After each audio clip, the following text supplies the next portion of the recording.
నమస్కారం కృష్ణ గారు. ఐవీఆర్ టాక్స్కి పునఃస్వాగతం. ఇప్పుడు వెస్ట్ ఏషియా క్రైసిస్ వచ్చిన తర్వాత ట్రంప్ గారి ప్రభుత్వం మొన్న జూలైలో సౌదీ అరేబియాతో ఒక పెద్ద న్యూక్లియర్ డీల్పై సంతకం చేసింది. దీని ప్రకారం ఏమిటి?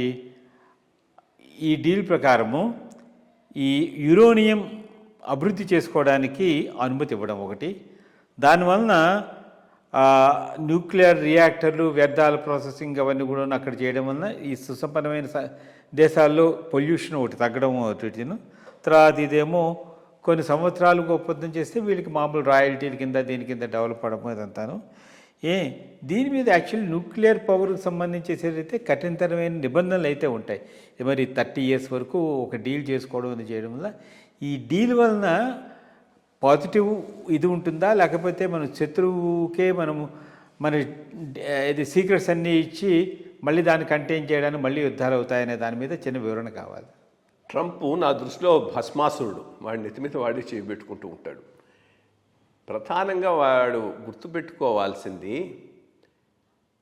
ఎప్పుడూ ఇటువంటి నిర్ణయాలు ఈరోజు ఎవడు అధికారంలో ఉన్నాడో అనే దాని మీద ఆధారపడి ఉండకూడదు. భవిష్యత్తులో ఏం జరగవచ్చు అనేది కూడా దృష్టిలో పెట్టుకోవాల్సిన అవసరం ఉంది. ఈరోజు ఇరాన్లో ఒక ఫండమెంటల్ ఇస్లామిక్ రిజీమ్ పరిపాలిస్తుంది. ఓ 10 ఏళ్లలో అది పోవచ్చు, అక్కడ సెక్యులర్ రిజీమ్ రావచ్చు, పాసిబిలిటీ ఉంది. ఇప్పటికీ అక్కడ ప్రజలు బాగా మొహమెత్తున్నారు. సౌదీ అరేబియాలో ఫానెటిక్ అతివాద ఇస్లామిక్ ప్రభుత్వం వచ్చే అవకాశాలు చాలా జాస్తిగా ఉన్నాయి. ఎందుకనంటే మొట్టమొదటిది రాను దీర్ఘకాలంలో ముడి చమురు ధరలు పడబోతున్నాయి. పడే కొద్దీ సౌదీ అరేబియాకు వచ్చేటటువంటి వనరులు తగ్గిపోతాయి. ఇప్పటిదాకా ఆ దేశస్తులను కూర్చోబెట్టి మేపటం బాగా నేర్చుకున్నారు. వాళ్ళు ఏమి చేయకుండా మేపటం. అంత లేజీగా ఉన్నటువంటి పాపులేషన్ సడన్గా ఇదైతే రివోల్ట్ వచ్చే అవకాశం ఉంది. ఆ రివోల్టు మిలిటెంట్ ఇస్లామిక్ రివోల్ట్గా మారే అవకాశం చాలా చాలా జాస్తి. ఎందుకంటే అల్ ఖైదాకు, దీనికి, బిన్ లాడెన్కు సోర్స్ అంతా కూడా Saudi Arabia.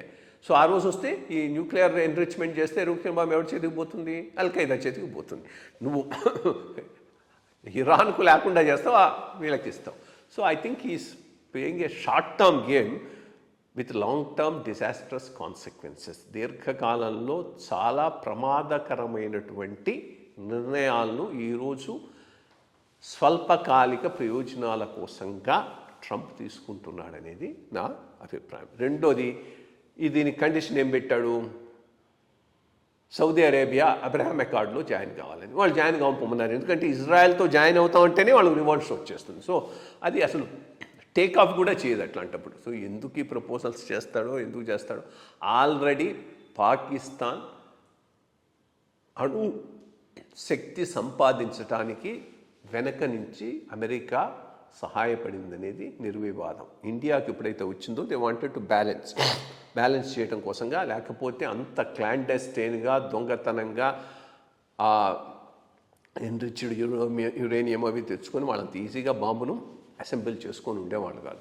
In fact there is one rumour అప్పట్లో, ఇందిరాగాంధీ పోయి వాళ్ళని బాంబు చేస్తామంటే అమెరికా ప్రెషర్ పెట్టి బాంబు చేయకుండా చేసిందని. సో ఇప్పుడు ఏమైంది?